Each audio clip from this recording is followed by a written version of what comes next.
మనం సరదాగా బయటికి వెళ్తే చాలు ఎక్కడో ఓ గల్లీలో పానీపూరి బండి కనిపిస్తుంది. ఎంత వద్దనుకున్నా సరే మనసు అటు లాగుతూనే ఉంటుంది. ఏముందులే ఓ 10 రూపాయలే కదా అని వెళ్ళి ఆ 10తో ఆపకుండా కనీసం ఓ 50 రూపాయల బిల్ చేసి వచ్చేస్తాం. పానీపూరికి ఉన్న స్పెషాలిటీ అలాంటిది. చిన్న పెద్ద అని కాదు, ఎవరినైనా సరే చాలా సులువుగా టెంప్ట్ చేసేస్తుంది ఆ టేస్ట్. అందుకే ఎక్కడ ఈ పానీపూరి బండి పెట్టుకున్నా గిరాకీ వస్తూనే ఉంటుంది.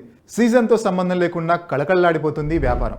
చాలా మంది ఫ్రెండ్స్ కలిసినప్పుడు తరచూ వినపడే మాట ఒకటి ఉంటుంది, ఈ జాబ్లు చేయడం కన్నా పానీపూరి బండి పెట్టుకోవడం నయంరా బాబు అని జోకులు వేసుకుంటారు.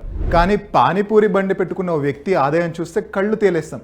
కరెక్ట్గా ఇంత అని చెప్పలేకపోయినా పెట్టుబడి కన్నా కనీసం 10 ఆదాయాన్ని చూస్తారు ఈ వ్యాపారులు. ఇదేమీ ఎగ్జాగరేషన్ కాదు. కావాలంటే ఈ ఉదాహరణ చూడండి.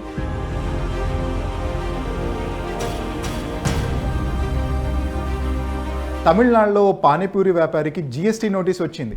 2023-24 ఆర్థిక సంవత్సరంలో ఆ వ్యక్తి ఆదాయం 40 లక్షల రూపాయలు దాటింది. ఈ ఆదాయం అంతా యూపీఐ పేమెంట్స్ ద్వారా వచ్చిందే. ఈ నోటీస్ని ఎవరో సోషల్ మీడియాలో పోస్ట్ చేశారు. అలా పెట్టగానే ఇలా వైరల్ అయిపోయింది.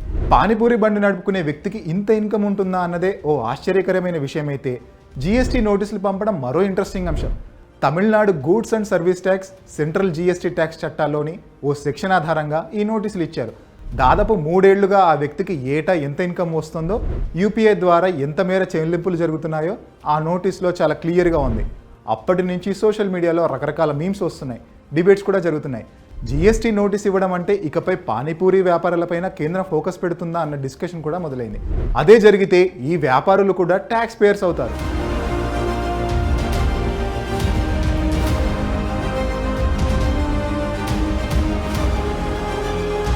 మన దేశంలో పానీపూరి బిజినెస్ టర్నోవర్ ఎంత ఉంటుందన్నది ఖచ్చితంగా చెప్పలేం. దీనికి లెక్కపత్రం ఉండదు.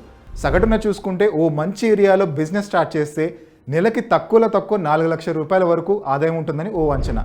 National restaurant association of India latest లెక్కల ప్రకారం ఇండియాలో ఫుడ్ సర్వీస్ ఇండస్ట్రీ వాల్యూ 5 లక్షల కోట్లకు పైగానే ఉంది. ఇందులో ఎక్కువ మొత్తం వీధి వ్యాపారాల నుంచి వచ్చే ఆదాయానిదే. 25,000 నుంచి 50,000 పెట్టుబడితో మొదలయ్యే ఈ చిరు వ్యాపారం ఇలా లక్షల కొద్ది ఆదాయాన్ని కురిపిస్తుంది. ఫుడ్ బిజినెస్ అనే ఆలోచన వస్తే చాలు చాలామంది ముందుగా ఈ పానీపూరితోనే మొదలు పెడుతున్నారు.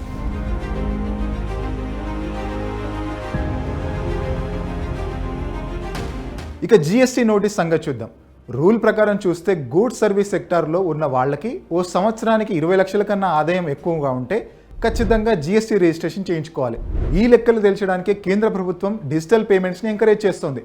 చూడ్డానికి చిల్లర వ్యాపారంగానే కనిపించినా వచ్చే ఆదాయం లక్షల్లో ఉంటుంది. ఇలాంటి వ్యాపారాలను ట్యాక్స్ పరిధిలోకి తీసుకొచ్చి రెవెన్యూ పెంచుకోవాలన్నదే ప్రభుత్వం ప్లాన్. అయితే ఇక్కడ సమస్య కూడా ఉంది. ఈ చిన్న వ్యాపారులకు ట్యాక్స్ సిస్టమ్ గురించి పెద్దగా అవగాహన ఉండకపోవచ్చు. ఇప్పుడు ఉన్నట్టుండి వీళ్ళని ట్యాక్స్ పరిధిలోకి తీసుకొస్తామంటే వాళ్ళు టెన్షన్ పడే అవకాశం ఉంది. తమిళనాడు వ్యాపారికి ఇచ్చింది సమన్లు మాత్రమే, అదేమీ ఆర్డర్ కాదు.